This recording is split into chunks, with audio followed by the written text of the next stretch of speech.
It began innocuously enough, with the clink of cutlery and the polite murmur of family conversation, but beneath the surface, a storm was brewing. I sat at the head of the mahogany table, my posture formal though my heart raced, as Tessa's relatives leaned into their plates of dry roast and overdressed greens. The scent of barely seasoned meat mingled with the heavy aroma of red wine, and everywhere I looked, I saw expectation. Tessa's brother Logan cleared his throat theatrically, drawing the room's attention like a ringmaster commanding his audience. He stabbed at his fork, scooped a meager portion of roast beef, and smirked at me. "That dumb collar thing you built?" he said, voice dripping with condescension. "Nobody's gonna buy it. You really think people care about their dog's mood?" Laughter ricocheted around the table, a chorus of derision led by Logan's booming baritone.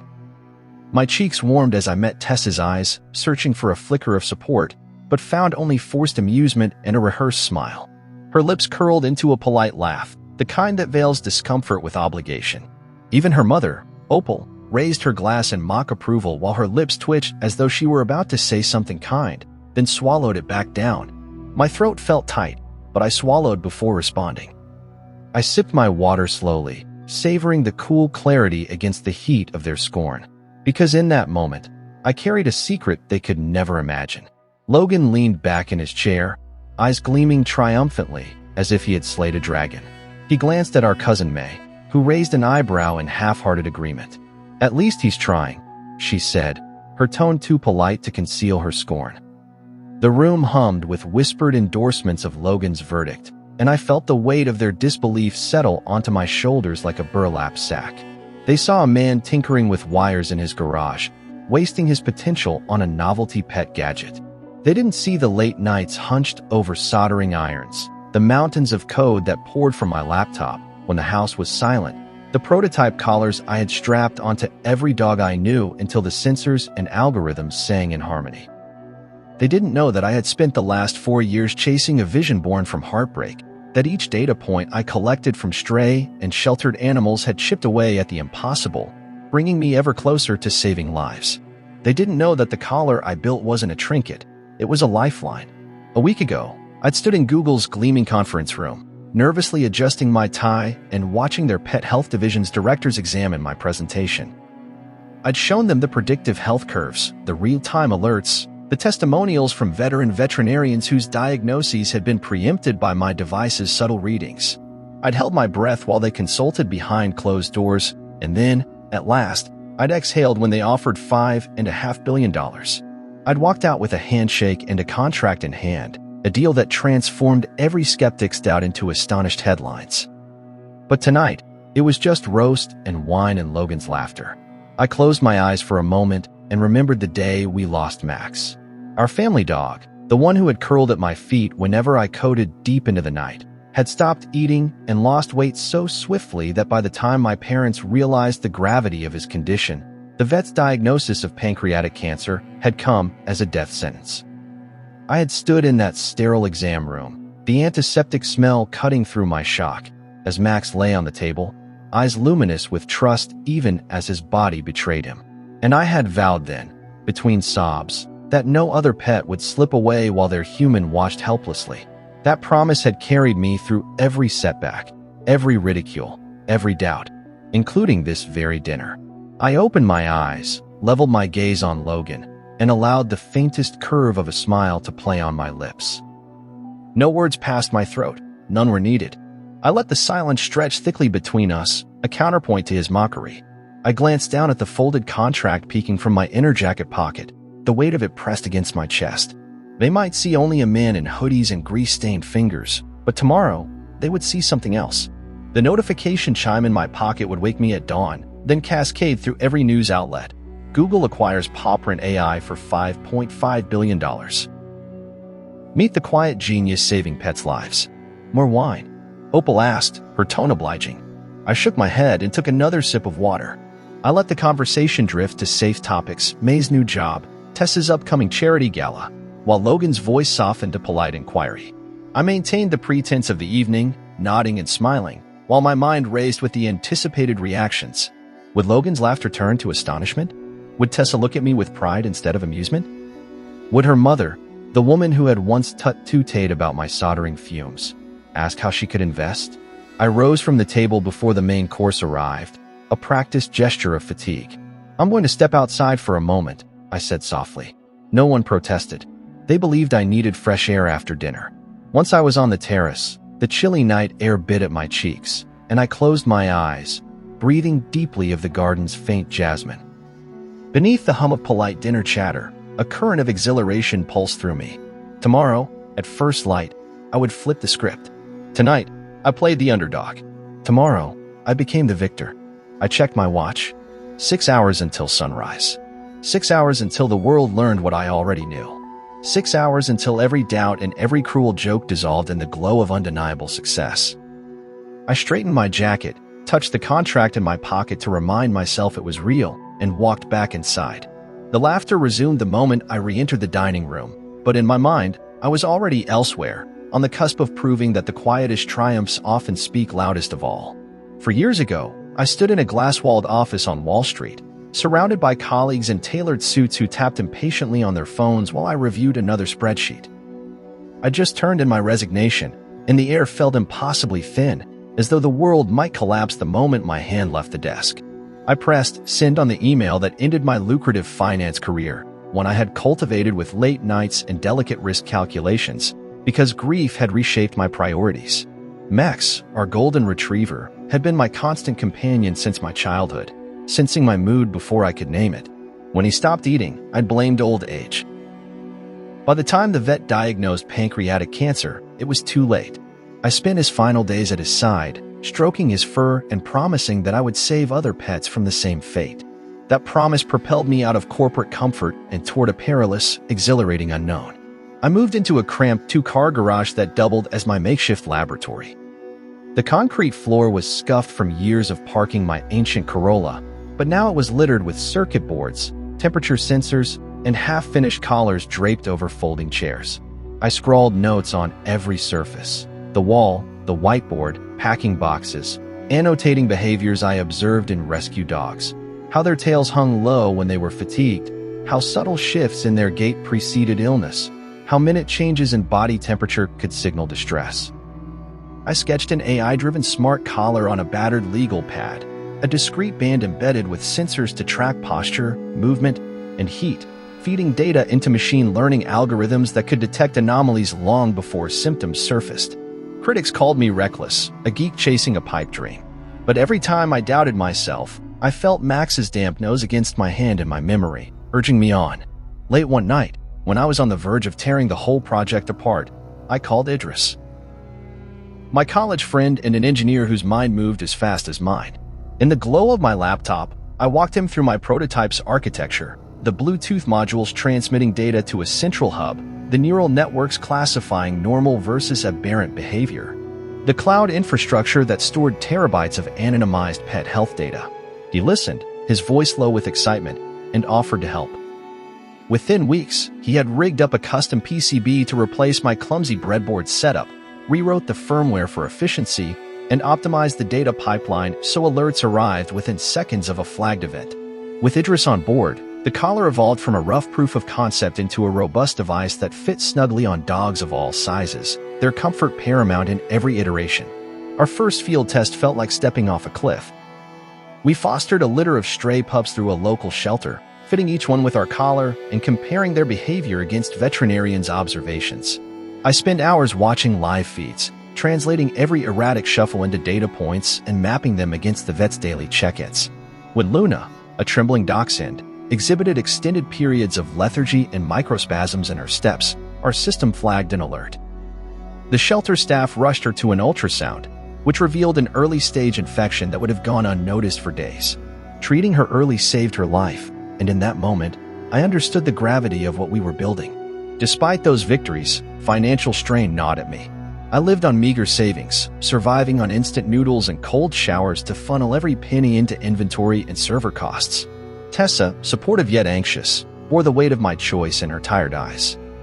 Her family resented the change. He used to wear suits, Opal whispered to Tessa at a holiday gathering. Now he wears hoodies and smells like soldering fumes. Even Tessa would ask, in quieter moments, whether I was chasing fantasy or ignoring our future. Each remark cut deeper than any code error. Still, I pressed on, reassured by every test validation and each rescued animal whose story arrived in my inbox. I framed letters from grateful pet owners and photos of wagging tails on the walls of my tiny apartment, reminders that I wasn't alone. With proof of concept secured, I began pitching investors. I refined my presentations until the narrative flowed like a story rather than a sales pitch. How a grieving pet owner had transformed loss into a mission. How AI could democratize veterinary insights. How preventative care could save billions in both medical costs and emotional anguish. Some doors closed. Others swung wide when I mentioned our collaboration with shelters and the preliminary data showing a 30% reduction in emergency interventions. The pivotal moment came when a venture partner introduced me to Google's pet health division. I flew to Mountain View, heart pounding, and stood before their panel of directors when they granted us a term sheet for $5 billion, offering resources to scale globally. I felt the culmination of every sleepless night and every skeptic's doubt melt away. Now, as I prepare to join Google's innovation team, I carry that garage-born spirit with me. The smart collar that began as duct tape sensors and patched-together code has grown into a beacon of hope for pet parents everywhere. And though I'm stepping into boardrooms and polished conference tables, I'll never forget where the journey started. With a broken heart, a dog's last breath, and a promise that technology could bring us closer to those we love. Chapter 2 closes not on an ending, but on a threshold, from grief to invention, from solitary tinkering to world-changing impact. The circuit and the collar remain at the core of every future endeavor, reminders that innovation thrives when passion and purpose collide. I still remember the first time I slid behind the wheel of that rusty old Corolla, its faded orange paint chipped at the edges, and its engine coughed spitting like an arthritic old man. The seat sagged in the middle, and the passenger door didn't quite latch, but it got me where I needed to go, and that was exactly the point. Every dollar I saved by nursing that relic kept my dream alive. While my former colleagues in the finance world commuted in sleek sedans, I counted pennies to fund server hosting fees and sensor parts. The Corolla smelled of oil and stale air freshener, but whenever I squeezed through traffic, I felt a fierce satisfaction. This car was emblematic of the life I'd chosen. Humble, sometimes uncomfortable, yet threaded through with purpose. I didn't need luxury, I needed freedom. And freedom meant channeling every resource into Pawprint AI, the company that began as a solitary garage experiment and had grown, against all odds, into a billion-dollar enterprise on the brink of transformation. Home was a modest one-bedroom apartment above a corner grocery, the kind of place with buzzing fluorescent lights in the hallway and a single window that framed the neighbor's brick wall. Inside, I stacked cardboard boxes full of prototype collars in one corner and a battered desk groaning under monitors in another. The kitchenette was too small for more than a hot plate, and I'd long since given up on microwave meals in favor of simple stir-fries I whipped up on borrowed cookware. My bed doubled as my couch, its sagging mattress held together by a quilt that bore dog hair from every animal I ever tested. I welcomed visitors only when necessary. Tessa occasionally stopped by, her concern etched into her features when she saw the scattered wires and solder marks on my fingers. "You can't live like this forever," she would say, half laughing, half pleading. Her family's disapproval hung in her silence. They saw a man trading stability for uncertainty, chasing an obsession with pet tech collars that they equated to child's play. They didn't see the code that ran the neural networks, the millions of data points that crunched every hour, or the rescue dogs whose lives depended on those precise calculations. Behind the scenes, unheralded by the outside world, the collars were already fostering miracles. We partnered with shelters across 3 states, fitting devices on dogs flagged for medical attention. Every morning, I logged into the dashboard from my rickety laptop, refreshing reports that showed spikes in agitation or dips in activity. A Baja shelter contacted me one frigid dawn to say their collars alerted them to a German shepherd whose elevated temperature and reluctance to walk marked the onset of pneumonia.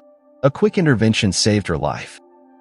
In Chicago, a family credited the collar's posture analysis with catching joint pain in a senior beagle before it became debilitating arthritis. Each success fueled my resolve and tightened the invisible thread connecting a grieving inventor to the very real animals benefiting from his work. I printed photos of wagging tails and heartfelt letters from relieved owners, taping them above my desk like trophies of compassion. All the while, negotiations with Google's pet health division loomed large. I conducted clandestine conference calls from the driver's seat of the Corolla, parked in empty lots at odd hours. The glare of my phone screen lit up my determined face as I presented live telemetry and trend analyses. Their analysts asked about scalability, data privacy, hardware durability. Idris joined on video, explaining the ruggedized connectors and fail-safe wireless protocols we'd engineered. We talked ROI, global rollout strategies, and integration into Google's cloud infrastructure. Each affirmation from their side tightened the knot of excitement in my chest. Yet I never let anyone see me grin. The element of surprise was my ally. Tessa knew only fragments, an impending deal, an approaching acquisition, but not the full magnitude. Logan and his ilk, who had once dismissed me as a hobbyist, still imagined me soldering dog gadgets in obscurity. They had no idea that behind my hoodies lay business plans and term sheets worth billions. When at last the offer arrived, a formal letter detailing the $5.5 billion acquisition, I sat in the Corolla under a street lamp, heart hammering. The letterhead gleamed with Google's familiar logo. I reread the terms: full integration, personal equity stake, leadership of a newly formed innovation acquisitions team. My fingers trembled as I scrolled through the fine print, imagining the shift from scrappy startup to global giant. Reality settled in with a rush of disbelief. Every sleepless night, every grocery store-lit coding session, every sacrifice of comfort had led to this watershed moment. I folded the letter carefully, placed it in my jacket pocket, and sat back, savoring the silence. The Corolla's engine idled, unaware that its owner was about to drive into a future few could conceive. Later that evening, I peeled back the faded garage door of my first workspace for one last look. The workbench lay silent, its tools still scattered, as though waiting for a return that would never come. I ran my hand along the edge of the table, tracing the scars of countless experiments. Then I closed the door and locked it, stepping into the night with the conviction that the best code writes itself when guided by purpose and unrelenting belief. As I climbed back into the Corolla, I felt the weight of every sneer and joke ease into a memory I would one day recount in boardrooms. For now, though, I drove toward an uncertain, brilliant dawn, knowing that even the rustiest car and the humblest beginnings can power the most extraordinary journeys. That dinner felt like a slow-motion play in which I was both the unsuspecting actor and the unwitting victim. As Logan's laughter echoed through the dining room, I kept my face composed, as though every jeer were nothing more than playful banter.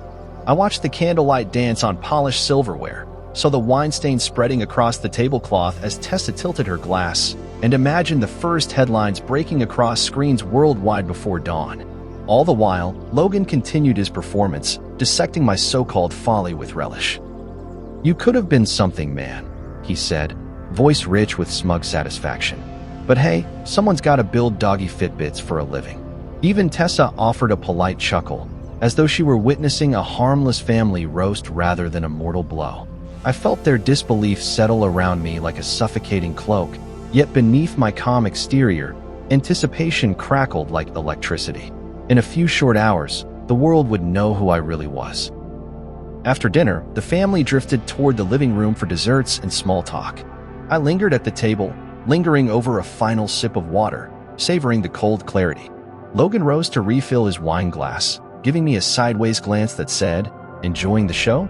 I returned his glance with a still smile and nodded subtly at my watch, an unspoken promise that the punchline was on its way. The dessert plates emerged, laden with cherry pie and creme brulee, and as Opal quipped about trying to use her granddaughter's college fund to finance her shopping habit, I allowed myself a private smile. None of them understood the magnitude of what I carried in my jacket pocket, a sealed envelope with tomorrow's proof of my vindication. Google's official press release, emblazoned with its unmistakable logo, would declare their acquisition of PawPrint AI for $5.5 billion. And with it, transform me from a tinkerer in hoodies into a pioneer whose technology saved thousands of lives. I offered to help clear the table, volunteering to carry the stack of plates to the kitchen. My hands trembled slightly as I lifted the top plate, but I controlled my breathing and focused on the ordinary act of transport. Plates clacked together, forks rattled, and behind me, Logan continued to hold court, oblivious to the shifting tides beneath his feet. In the kitchen, I placed the plates in the sink, shut off the faucet, and paused. The fluorescent light above cast harsh reflections on the stainless steel, reminding me of the cold, unflinching glare of news cameras I would face at dawn. I ran my fingers along the worn countertop, recalling every late-night coding session, every failed prototype, every moment of doubt I had conquered. Here, amid chip tiles and grease spots, Popprent AI had been born. Here, my dream had taken shape. And here, I would leave behind the echoes of mockery. I returned to the living room, where conversation had shifted to politics and golf scores. Tessa sat on the plush sofa, leaning toward her cousin May as she recounted a story about May's new job. I caught Tessa's eye for an instant, saw that flicker of shared history that still lay between us, before she looked away and laughed at May's anecdote. It stung deeper than any direct insult. It wasn't just about respect, it was about belief. I needed her to see me the way I saw myself, inventor, leader, someone whose work mattered. I needed her to believe in the vision that had sustained me when everyone else dismissed it as a hobby. In that moment, I realized this acquisition would change everything, not only in the public sphere, but in the private one as well. Would Tessa stand beside me once she understood the stakes? Would Logan respect me when he saw what I had achieved? More importantly, would I still care what they thought once the world recognized my success? I checked my phone's clock. 9:45 p.m., 10 hours until the embargo lifted. I excused myself, claiming an early night, and walked out to the balcony. The night air was cool and carried the distant sounds of traffic. I leaned against the railing and held up my phone, imagining the first alert, a push notification with the headline in bold letters, followed by a swell of retweets and shares. I pictured my friends at Popprent, their exhausted but exhilarated faces as they discovered the news. I pictured Idris pacing in his workshop, already plotting the next phase of integration. And I pictured Logan's bewildered expression when he realized his cousin's underachiever was now a billionaire inventor. The thought made me smile, genuine and unguarded. Back inside, I found Tessa gathering her coat by the door, ready to leave. She gave me a quick hug, her cheek brushing my shoulder, and whispered, "Good night." I nodded, trying to convey more than the words aloud, but she seemed distant, her attention already shifting to a text alert she'd just received. Tessa didn't say, "I'm proud of you." She didn't ask, "Can't wait to hear more." She simply slipped into the night, leaving the house of judgment in silence. I watched her go, then turned and faced the room where plates were askew and laughter had faded to polite murmurs. For the first time that evening, I felt a pang of loneliness and then a surge of resolve. I locked the door behind me and climbed the stairs to the small apartment I shared with Tessa. My key turned with a familiar click, the empty hallway echoing with stillness. Inside, I switched on the lamp by my bedside, its warm glow illuminating the contract on the nightstand. I picked up the envelope, traced the edges, and slid it open. There it was, the headline, the terms, the proof of everything I had sacrificed. I read it twice, then tucked it into my jacket for safekeeping. Tomorrow, I would wake at dawn, brew a cup of coffee, and watch the world awaken to my story. Tonight, I would sleep knowing that revenge was not in shouting about success. Revenge was in the silent drop of a bombshell that rendered every mocking word meaningless. And as I turned off the lamp, the words echoed in my mind. This was my moment, and they would see me at last. Morning light filtered through the blinds in slanted stripes, painting my modest kitchen in golden bands as my phone erupted in a symphony of notifications. I blinked against the glare, heart hammering as I reached for the device. CNN, Bloomberg, TechCrunch, Wired, the New York Times, all emblazoned with the same banner. Google acquires Popprent AI for $5.5 billion. Meet the quiet genius behind the tech saving pets' lives. My coffee mug trembled in my hand, its chipped rim rattling against the counter. I set it down and scrolled through the headlines, each one confirming the reality I barely dared to believe. This was no dream. This was the culmination of years spent huddled over soldering irons, of nights filled with code that refused to compile, of every skeptic sneer fueling my determination. I stood in my tiny kitchen, surrounded by half-empty cereal boxes and a stack of unpaid bills, and felt the world shift beneath my feet. My phone vibrated again, a text from Tessa. "Why didn't you tell me?" The message appeared jagged against the polished headlines, raw and jagged. My chest tightened, a knot of conflicting emotions. I wanted to shout back, to to tell her that I needed the moment to unfold on my own terms, that I'd been crafting this surprise for months so she could see me for who I truly was. But I knew it would come across as defensive, as if I were hiding something. So I inhaled deeply, tapped out a careful reply, something neutral, something that wouldn't betray my elation or my hurt, and set the phone aside. Instead, I sank onto the rickety stool by the countertop and watched the steam curl from my coffee. The aroma grounded me bitter, familiar, and calm. I thought of Idris back at his workshop, probably pacing the floor with excitement, already drafting the roadmap for integration with Google's cloud services. I thought of our small team at the Poprin office, who had sacrificed salary for equity, who had balanced side gigs with late nights to keep the servers running. They cheered in hushed voices when the first alerts from our callers flagged early signs of illness in shelter animals. Now, because of them, $5.5 billion would flow into our vision, magnifying its impact to a scale I had only dared to imagine. My phone buzzed again. This time, it was a voicemail from Idris, excited, breathless, his words tumbling over one another. My grin widened before I even hit play. I pressed the playback button and let his voice wash over me. "Bro, we did it. We actually did it." I closed my eyes, letting the weight of his pride and relief settle in my chest. "No," I whispered into the empty room. "You did. I just steered the ship." I pressed delete on the message, knowing I'd replay it later when I needed the reminder of how far we'd come. By 9 o'clock, I forced myself to step away from the headlines. I couldn't launch Google's integration dashboard from my home office. That was for later. Instead, I washed my mug and cleared away the last of the breakfast dishes, each clink of ceramic against the sink a small anchor to reality. I dressed in something more fitting, a crisp shirt and tailored jeans, before slipping the original Google term sheet into my jacket pocket. I caught a glance of myself in the hallway mirror, eyes bright, jaw set, hands steady. The hoodie and solder marks were gone, replaced by a meme that said, "I know where I belong." When I arrived at the Poprin headquarters, the energy in the office was electric. The team had gathered around the communal table, sipping lukewarm coffee from paper cups and staring at their laptops with wide eyes. Screens displayed social media feeds overflowing with praise and surprise. I stepped into the room and felt their excitement ripple through me. Rael, my executive assistant, materialized beside me, her smile radiant. "They're calling us innovators, visionaries, even heroes," she said. "Look at this. People are sharing stories of how our collars saved their pets." She tapped her finger against a tablet displaying heartwarming testimonials: a Labrador rescued from heatstroke, a terrier whose collar predicted a seizure, a senior poodle whose declining mobility had been halted by early joint therapy. Each story was a testament to the device we'd poured our souls into. I stood before the team, my voice steady despite the surge of emotion. "We started this company in a garage with nothing but grief and a dare to dream," I said. "Today, thanks to all of you, we're part of Google, and we have the power to change millions of lives." Applause erupted, filling the small space with gratitude and camaraderie. I caught Idris's eye across the table. He raised his own coffee cup in a silent toast. I lifted mine in return, savoring the moment before we mapped out the next steps: data migration plans, hardware scaling schedules, cross-functional workshops with Google's engineers.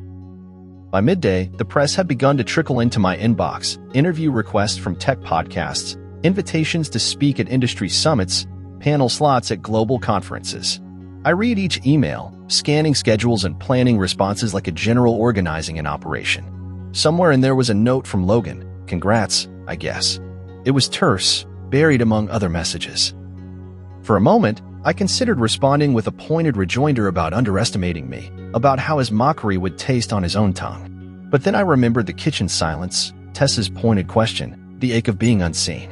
I decided instead to let my work speak for itself. I would extend a gesture of reconciliation, an invitation to tour the new innovation lab, should he choose to accept. Whether he did or not, I would move forward without bitterness. Evening approached, and I drove the Corolla one last time toward the coastline, as I had done when I first received the acquisition offer. The ocean stretched before me, vast and unwavering. I parked near the dunes and stepped onto the sand, letting the breeze tousle my hair. In my hand, I held the Google-backed collar prototype destined for millions of pets. I placed it gently on a piece of driftwood, a symbolic tribute to the journey that had begun with small circuits and big dreams. The sun dipped toward the horizon, casting the sky in hues of pink and orange, and I felt a serenity I hadn't known since Max's final days. My phone buzzed again. This time, a message from Tessa. "I'm proud of you." Two simple words that carried the weight of everything. I smiled, eyes misting, and typed back, "Thank you." I pocketed the device and gazed at the collar, imagining the countless animals it would help and the owners it would comfort. Tomorrow, I would step into boardrooms and press conferences, representing a vision far larger than myself. But today, I simply stood on the sand, breathing in possibility and gratitude, knowing that the deal drop was not an end but the thrilling preamble to a future we would build together.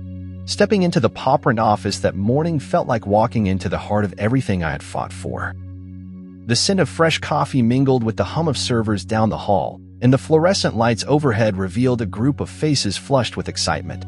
My team, engineers, data scientists, customer success reps, clustered around a long table strewn with bagels, fruit platters, and the remnants of celebratory pastries. They'd camped out overnight, waiting for me to arrive and eager to share in the moment that validated years of sacrifice. I paused in the doorway, letting their energy wash over me before I took my first step across the threshold of this new reality. Idris was the first to spot me. He waved a half-eaten croissant in greeting, eyes shining with pride. "You made it," he called, voice hoarse from shouting updates to every press outlet he could think of. I smiled, pulling off my jacket to reveal the Popprint logo tee beneath. It felt symbolic. The same shirt I designed for our earliest conferences, now worn by the company Google had just acquired. Across the room, Rael adjusted the banner reading, "Welcome to Google Innovation Acquisitions," adding a final flourish before stepping aside to let me through. She caught my eye and winked, as if sharing a private joke about how far we'd come from the garage. I approached the table, where mugs emblazoned with Popprint's Popprint motif waited next to branded notebooks and pens. The team clinked their cups together in a spontaneous toast when I raised my own. In that moment, I saw the faces that had stood by me when clients balked at the price point, when investors walked away unimpressed, and when every test seemed to generate more questions than answers. They hadn't just believed in the product, they believed in the mission. I took a slow sip of coffee, savoring its bitter warmth, and looked around the room as applause rippled through the group. "We're not just launching collars anymore," I began, voice steady despite the flutter in my chest. "We're expanding an ecosystem that saves lives."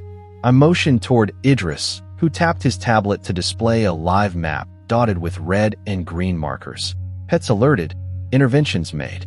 Since last night," I said, "we've received reports of early diagnoses in shelters from Seattle to Miami. That means dozens more saves every hour." A cheer erupted, and someone started playing a recorded news clip on the conference room screen, a tech anchor detailing the acquisition, punctuated by images of dogs wearing our collars and my own unlikely journey from garage inventor to tech pioneer. I felt my heart swell with gratitude and purpose. After the initial celebration, I guided the team through our next steps. We'd integrate our telemetry platform into Google Cloud's pet health division, optimize our AI models with expanded GPU resources, and leverage Google's global distribution channels to place collars in every major veterinary network. I handed out assignments, and as each person leaned in with questions about timelines and deliverables, I realized that leadership meant more than making decisions. It meant listening, empowering, and sharing in both responsibility and excitement. When someone asked about cross-training sessions with Google engineers, I exchanged a look with Idris. "We'll design workshops together," I replied, "so our data scientists can collaborate directly with Google's AI experts." The room hummed with the thrill of collaboration, ambition tempered by the knowledge that our technology would serve a purpose greater than profit. Mid-morning, I slipped away to a quiet corner to return calls from partners and press. I spoke with shelter directors who asked how to order next batches of collars, and with pet health researchers eager to analyze our anonymized datasets for academic studies. Each conversation reinforced that Popprint AI had transcended its humble beginnings. It was now a beacon of innovation in animal welfare. When my phone buzzed with a notification that our acquisition announcement had trended globally, I inhaled deeply, smiled, and slipped the device back into my pocket. There would be time later to absorb every detail of this milestone. For now, I refocused on the faces around me. People who trusted me with their careers, their aspirations, and their belief in a shared vision. As lunchtime approached, I joined the team for sandwiches and wraps, sitting at the head of the table where I had once delivered a nervous pitch to skeptical investors. Now, I listened as colleagues shared ideas for expanding into wearable health trackers for cats, small mammals, even horses. Their enthusiasm was contagious, and I found myself sketching rough flowcharts on a napkin, planning phases of research and design. When we finished eating, we headed out onto the rooftop terrace for a brief break. The city skyline stretched in every direction, a reminder that we were no longer confined to one garage, one apartment, one idea. We were part of something vast. I turned to face the group, wind ruffling my hair, and raised my voice slightly so everyone could hear. "This office built the future," I said, voice firm with conviction. "And now, with Google behind us, we'll build it at scale, saving lives, advancing pet health, and proving that technology born of compassion can change the world." They cheered again, and I felt a profound sense of purpose settle in my bones. My journey from underdog to industry leader had reached a pivotal chapter, but the story was far from over. Together, we would write the next pages, and this time, the world would be ready to read. I slid behind the wheel of my Corolla before sunrise, the engine's familiar rattles greeting me like an old friend. The coastline stretched ahead, a ribbon of gray sand meeting the pale glow of dawn, and I felt the weight of unspoken possibilities resting on my shoulders. The house I'd purchased in secret stood perched atop a low bluff, its white siding and slate roof catching the first pink tendrils of morning light. Oceanfront, I'd whispered to myself as I signed the papers, picturing Tessa's breath catching at the view, her eyes widening in delight when I revealed what I'd been working toward in silence. Now, as I navigated the winding road toward the property, doubt gnawed at me. What if that moment never came? What if the gulf between us proved too vast to bridge, even in such a perfect setting? When I reached the driveway, dew clung to the eucalyptus leaves, and gulls wheeled overhead, their calls echoing against the hush of the dawn. I parked and stepped out, the cold air brushing against my face like a challenge. In my hand, I carried the small black key fob, my key to a future I'd forged through grit, code, and conviction. I ran my finger over the embossed logo of the development firm, imagining the sale price that had lurked behind every negotiation, every saved penny, every refusal to relent when obstacles loomed. I walked up the flagstone path, each step measured, savoring the moment before turning the fob and hearing the lock click open. Inside, the house was flooded with soft light. Floor-to-ceiling windows framed the horizon in every room, the living area's hardwood floors gleaming under the gentle rays. A sleek, modern kitchen gleamed to my right, its marble countertops pristine, as though waiting for a celebratory breakfast. I closed the front door behind me and slid my jacket off, setting the key fob on the countertop next to an envelope addressed to Tessa. Inside lay the deed, a handwritten note, and a hotel gift certificate for a weekend getaway, my carefully orchestrated reveal. I ran my hand along the back of the couch, the linen fabric cool beneath my fingertips. This house represented the culmination of every risk I'd taken, leaving finance for a fading collar prototype, living on instant noodles while wiring sensors in a garage, enduring Logan's jibes and Opal's disapproving glances. I'd sacrificed sleep and stability, watched relationships fray under the strain of my obsession, all in pursuit of something no one else could see. Yet here it was in brick and timber, proof that my convictions could yield more than skepticism. Still, as I moved through the open-plan rooms, I couldn't shake the hollow thrum in my chest. The house felt too quiet, as if it already mourned Tessa's absent presence. I placed the envelope on the marble island and wandered to the master bedroom. The king-sized bed beckoned, its plush duvet folded back neatly. On the bedside table, I had arranged a photograph of Max, the dog who had started it all, next to a framed letter from a grateful pet owner. I paused, remembering how Tessa had comforted me when Max fell ill, her hand warm on my back as I vowed to save other animals. She had believed in the mission once, when it was still an embryo of hope. Somewhere along the way, her faith had faltered, replaced by practical worries and distant smiles. I let out a slow breath and crossed to the sliding glass doors leading to the balcony. The ocean stretched endlessly, waves tumbling in rhythmic crescendos. I pictured us here together, coffee mugs in hand, sharing sunrise reflections and dreams. I pictured her laughter, bright as sea spray, chasing away any lingering shadows of doubt. But that was the risk of love and ambition entwined. You build dreams not just for yourself, but for others to inhabit alongside you. And if they don't choose to join, you must decide whether to leave the doors open or retreat into solitude. My phone buzzed in my pocket, an alert from the team dashboard showing that shelters in New Zealand had begun receiving the first Google-powered collars. I smiled, pride unfurling like the sun's rays across the horizon. The long game was paying off in ways I had only dreamed. Yet when I checked my messages, I found no query from Tessa asking where I was or what I was doing. Instead, there was a terse text from Logan. Heard about the house. Congrats. His words felt hollow, but at least they suggested I had not entirely slipped from his awareness. I pocketed the phone and returned my gaze to the sea, letting its vastness remind me of perspective. Success was measured not just by boardroom victories or beachfront properties, but by the connections you forged along the way. I had built an empire from empathy and electronics. What lay ahead was building something that endured the test of intimacy and trust. Soft footsteps alerted me to a presence behind. I turned to see Rael standing in the doorway, hands clasped in front of her. "I came to make sure you were okay," she said gently. "Team's checking in, wondering if you need anything." Her concern warmed me. "I'm good," I replied, though my voice felt unsteady. "Just taking it all in." She offered a nod and a small smile, then shifted her gaze to the ocean. "I think she'll love it," Rael said softly. "If she sees this, she'll know how much you believe in her." The words struck a chord. I realized then that I had built this house as a monument to my own achievements, but the true gift would be seeing it through her eyes. Her acceptance turning steel and stone into a shared sanctuary. I crossed the room and picked up the envelope from the counter. The key fob felt heavy in my hand again, but not with doubt this time, only with hope. I imagined greeting Tessa at the threshold, her footsteps echoing in the foyer, her voice surprised and soft as she read the note I had written. A confession of dreams and apologies for not letting her in sooner. I would tell her then what I had always known. That success without companionship was an empty triumph, and that her faith in me mattered more than any acquisition. The sky had turned from pink to gold, and I took one last look at the waves before stepping back inside. The garage, the apartment, the boardrooms, they were milestones on my journey, but this house was the crossroads.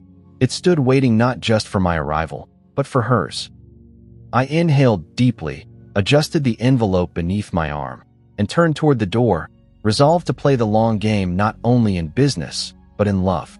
The lobby lights hummed above us as Logan waited by the bank of elevators, shoulders hunched and eyes cast downward. I'd arrived minutes earlier, expecting the corporate calm of my apartment building, not this confrontation. He looked up when I emerged from the foyer and hesitated, the silence between us heavier than any words could be. For a moment, I thought he might turn and walk away, but he took a step forward, voice shaking. "I screwed up," he said. "I didn't know, man. I thought you were just—" "I don't know." His confession felt oddly small against the backdrop of my recent triumph, a multi-billion-dollar acquisition, headlines hailing me as a visionary. Yet here in this sterile, tiled lobby, I wasn't the self-made billionaire. I was just his brother-in-law, the one he'd mocked at family dinners, the one who had silently outpaced him. I studied his face, saw the genuine regret etched in the lines around his eyes. The elevator door slid open with a soft ping. We stepped inside. I pressed the button for my floor and leaned against the mirrored wall, watching Logan's reflection approach. "You thought I was wasting my time?" I said quietly, as though we were still back at that roast dinner. My tone wasn't accusatory, but measured, someone who understood betrayal's sting. His shoulders sagged. "I did. I thought you were playing with toys." His laugh trembled, lacking its usual swagger. "I'm sorry." The elevator climbed, and the hum of machinery filled the brief gap. I held his gaze until the display read 16, one floor from my apartment. "I needed to believe in something," I told him, voice steadying. "And I needed you to believe in me, too." The words felt vulnerable, an admission I'd rehearsed alone in my head countless times. Logan's jaw tightened, and I saw the weight of his realization that my success wasn't a fluke, but the product of relentless faith and labor. He squared his shoulders. "So what now?" he asked. His question echoed in the small metal box, mingling with the soft ding of passing floors. I considered the power balance between us, remembered the boardroom pitches, the negotiation tables, the way I'd held Google's attention with nothing more than conviction. I could remind him of every mocking word, could flaunt my equity stake and new title. But vindictiveness felt small now. I wanted something more enduring than revenge. I turned away from the mirror and looked him in the eye. "Now," I said, "you watch." I let the word linger, a promise of future triumphs yet to come. "This is just chapter 1. Logan blinked, absorbing the scope of what I implied, that my journey was far from over, that he would bear witness to the unfolding of my vision. Before he could respond, the elevator dinged on my floor. I stepped forward and pressed open, giving him room. He hesitated in the doorway, then stepped out, gaze locked on me. "I'll be watching," he promised. It wasn't a threat. It was a vow, an acknowledgement that my work now commanded respect and attention. I watched him retreat down the hallway, an echo of our fractured relationship stitched back together by the gravity of shared history and mutual understanding. Inside my apartment, the air felt charged. I closed the door and exhaled, leaning against its smooth surface. The hallway lamp cast a warm glow through the peephole, reminding me of the long night spent coding under dim light. The collar I'd built in that garage had saved lives. The company I'd grown had transformed industries. But this moment marked a different milestone, reconciliation born of recognition. I walked to the window overlooking the city, lights twinkling like constellations in a boundless sky. I thought of all that lay ahead, integrations to oversee, product lines to expand, pet health platforms to refine. But I also thought of Logan, once a skeptic, now an ally in quiet solidarity. My phone buzzed with messages from the team, notifications of successful deployments and incoming press.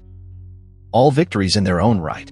Yet amidst the triumphs, I felt a deeper satisfaction, the restoration of a bond I'd nearly lost to doubt and derision.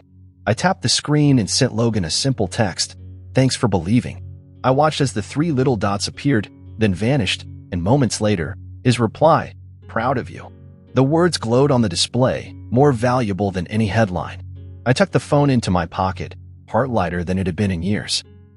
In the silence of my apartment, I recognized that success isn't just about changing the world.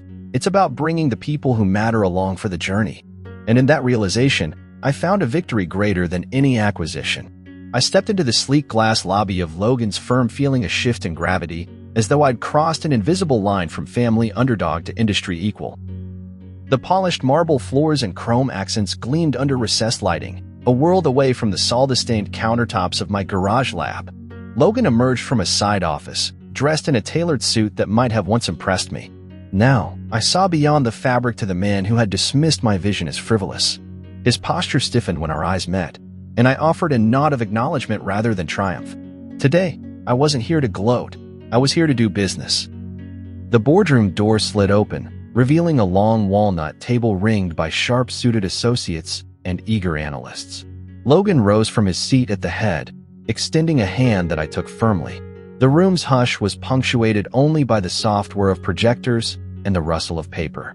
He motioned toward the screen behind him, where his team's pitch deck glowed in crisp resolution. A wearable health tracker startup that promised to revolutionize human fitness routines with real-time biometric feedback. The concept sounded familiar: monitor metrics, predict anomalies, coach behavior, but the execution, by his own slides, suffered from bandwidth bottlenecks and shallow data sets. Logan cleared his throat and began the presentation. He spoke smoothly of heart rate variability algorithms and proprietary sleep cycle analysis. His colleagues chimed in with charts showing modest user growth and tentative revenue streams. I listened, nodding when appropriate, but my mind cataloged every discrepancy: declining monthly retention, customer complaints about inaccurate readings, server downtimes during peak hours. When Logan paused for questions, I leaned forward, pen poised over a clean notepad. "You project a 35% churn rate improvement after your next software update, but your beta testers still experienced a 15% error margin on heart rate readings. How do you plan to reconcile user trust with these technical shortcomings?" My tone was neutral, analytical, a partner's critique rather than a rival's rebuke. Logan's jaw clenched as he gestured to the next slide, which documented planned firmware refinements. "We're addressing sensor calibration and implementing machine learning corrections," he replied, voice tight. I clicked my pen, considering. Firmware patches can only do so much if the hardware itself has inconsistencies. Have you evaluated upgrading your sensor modules or migrating data processing to edge computing to reduce latency? Cloud-only solutions risk data transfer delays and compromised user experience. His eyes flickered to his team, whose confident expressions faltered. One associate swallowed and began to outline additional R&D budgets. I shook my head. Investment is crucial, but you'll need strategic partnerships to offset costs. That's where Google Cloud's resources come in. I tapped the table for emphasis. With our infrastructure, you can deploy auto-scaling pipelines that guarantee sub-second analytics and leverage AI accelerators for on-device inference. You won't just patch errors. You'll architect a system resilient enough to support 10 million concurrent users. The words hung in the air, bridging my past triumph with their present challenges. Logan took a breath. I was meeting mine with a mixture of gratitude and disbelief. If Google backs us, I'd welcome that collaboration, he said quietly, the vulnerability in his voice more powerful than any sales pitch. I smiled and extended my hand again. Good. Because I believe in excellence, not mediocrity. You showed me the value of high standards when you challenged my early prototypes. Now, I'm here to help you raise yours. The room exhaled as colleagues exchanged relieved glances, recognizing that this wasn't an adversarial takeover, but a genuine opportunity to transform an ailing project into a market leader. We spent the next hour mapping out an integration plan. Migrating their data architecture to Google Cloud Pub/Sub for real-time ingestion, refactoring microservices into containerized workflows on Kubernetes, integrating machine learning APIs for predictive analytics, and setting up cross-functional workshops between their engineers and Google's AI specialists. Each suggestion was met with thoughtful questions, as Logan's team probed practical details and timelines. I responded with the confidence of someone who had steered a billion-dollar acquisition from concept to completion. Before we adjourned, Logan rose again, his demeanor transformed. The polished veneer of boardroom bravado had given way to genuine collaboration. He approached me as I packed my notepad into my briefcase. "Thank you," he said, voice earnest. "I know this relationship started with rivalry, but I'm grateful for your guidance." I placed a hand on his shoulder. "We're partners now," I replied. "We'll build something remarkable together." As I crossed the lobby to leave, I glanced back to see Logan standing by the table, animatedly discussing implementation schedules with his team. The corridor's reflective surfaces captured my image walking away, a man once mocked, now respected, not just for his success, but for his willingness to lift others as he rose. Outside, the morning sun bathed the city in promise, and I walked toward the next horizon, confident that the boardroom switch marked not an end, but the beginning of a new chapter defined by collaboration, innovation, and mutual respect. I stood in the center of my new office, the late afternoon sun filtering through the floor-to-ceiling windows and casting long, warm slats of light across the polished hardwood floor. In my hand, I held Mia's old collar. Faded orange fabric, a silver nameplate tarnished around the edges, and I carried it to a simple wooden stand I'd placed on a side table. I slipped the collar over the prongs, its familiar weight settling in a way that felt both reverent and hopeful. This unassuming piece of fabric had sparked everything: the initial blueprint on a coffee-stained napkin, the first clumsy solder joints in my garage, the countless nights when I'd wondered if grief could ever fuel innovation. Now, it sat encasing the gleaming new PawPrint AI chip, symbolizing the bridge between past and future that I had spent years building. As I turned to admire the display, the door opened quietly, and Tessa slipped inside, her expression tentative. She paused at the threshold, as though weighing her next words. The hush of the room felt charged, every second stretching taut with unspoken memories. I didn't look at her immediately. Instead, I studied a wall covered in letters from pet owners whose lives had been transformed by our collars. Handwritten thank you notes spilled across the surface, stories of early detections of cancer, of palliative care guided by real-time alerts, of families reunited with pets once thought lost. I traced a line of text in one letter that read, "Your invention gave Baxter his last Christmas." My throat tightened, and finally I turned to face Tessa, offering a small, steady smile. She stepped forward, heels clicking softly on the wooden floor. In her hand, she held a folded piece of paper, her own letter. I realized. "I didn't know," she whispered, voice catching. "I didn't know how much it mattered." Her eyes flicked from the wall of letters to the collar on its stand, reverence mingling with regret. I crossed the room slowly, the echo of my shoes a quiet metronome to the gravity of the moment. I took the letter from her hand and unfolded it. A simple apology, lines of ink confessing she'd judged too soon and asking how she could make things right. I tucked the note into my pocket and reached out, brushing a loose strand of hair behind her ear. "I wasn't waiting for your apology," I said softly, the words carrying more truth than I had ever spoken. "I was waiting to see if you saw me, if you ever really saw what I was building and why." Tessa's pulse fluttered against my palm. She looked down, swallowing, before meeting my gaze. "I thought I did," she said, voice raw. "But I thought it was just another hobby, something you'd get bored of, like always." Her confession stung, but I squeezed her hand gently.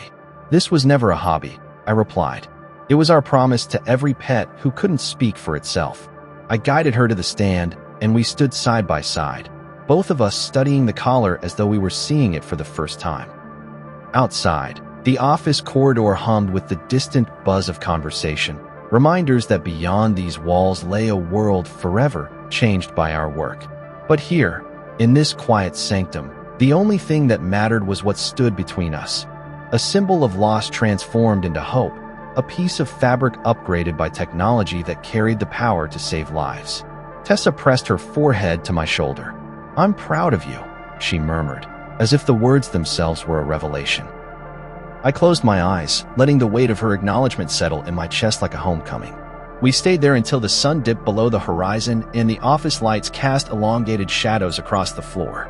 When we finally pulled away, I placed my hand over Tessa's on the collar stand, both of us tracing the ridges of the fabric. "You saw me," I said, voice soft but certain, "and it makes all the difference." She nodded, tears glinting in her eyes, and leaned into me. I wrapped an arm around her, feeling the warmth of her trust anchoring me more firmly than any boardroom victory. Later, after Tessa left, I lingered alone in the office. I powered on my workbench lights, surveying the half-assembled collars and scattered tools that awaited my attention. The prototype for the next generation sat in a plastic bin, waiting for firmware updates and fresh rounds of testing. I inhaled deeply, letting the scent of solder and fresh plastic mingle with the quiet hum of the office. The world would soon see headlines about our acquisition, about how Google's resources and our team's dedication were propelling pet health into a new era. But tonight, as I polished the stand and secured Mia's collar in place, I understood that the greatest successes were the ones that spoke softly through everyday moments of recognition and partnership. Revenge, I realized, wasn't always a thunderous roar. Sometimes, the best kind of triumph was the gentle click of two people finding common ground, the silent acknowledgement that belief and understanding could transform loss into purpose. The collar before me embodied that truth. I switched off the lights, leaving a single desk lamp to cast a halo around the display. Then I walked out, locking the door behind me and stepping into the night with the quiet assurance that our work and our connection would continue to grow, powered by empathy, innovation, and a promise that no voice, no matter how small, would ever go unheard again.